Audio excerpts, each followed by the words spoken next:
Indian army Agniveer recruitment 2025 ফালৰ পৰা যি অগ্নিবীৰৰ পদৰ অনলাইন আবেদন হৈ আছে আৰু যদি আপোনালোকে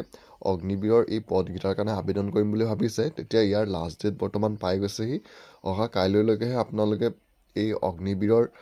যি আপোনালোকৰ ৰিক্ৰুইটমেণ্ট 2025 পৰা অনলাইন এপ্লাই হৈ আছে তাৰ কাৰণে আবেদন কৰিব পাৰিব আৰু ইয়াৰ আপোনালোকৰ লাষ্ট ডেটটো হ'ল 10 এপ্ৰিল 2025 তো বৰ্তমান আপোনালোকৰ ইয়াৰ কিমান পোষ্ট আহিছে পোষ্টটো দি দিয়া নাই আৰু ইয়াৰ কাৰণে যদি আপোনালোকে আবেদন কৰিব বিচাৰে ইণ্ডিয়ান অগ্নিবীৰৰ যোনটো অফিচিয়েল ৱেবছাইট আছে আপোনালোকে সেই ৱেবছাইটটোত গৈ আপোনালোকে ইয়াৰ কাৰণে আবেদন কৰিব পাৰিব অনলাইন আবেদন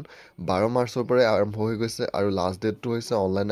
এপ্লিকেশ্যন ছাবমিট কৰা আপোনালোকৰ 10 এপ্ৰিল 2025 তো কাইলৈলৈকে আপোনালোকে ইয়াৰ কাৰণে অনলাইনত আবেদন কৰিব পাৰিব আৰু ইয়াৰ অফিচিয়েল ৱেবছাইটটো হৈছে আপোনালোকৰ হৈছে joinindianarmy.nic.in তো এই ৱেবছাইটটোত গৈ আপোনালোকে এই পদকেইটাৰ কাৰণে আবেদন কৰিব পাৰিব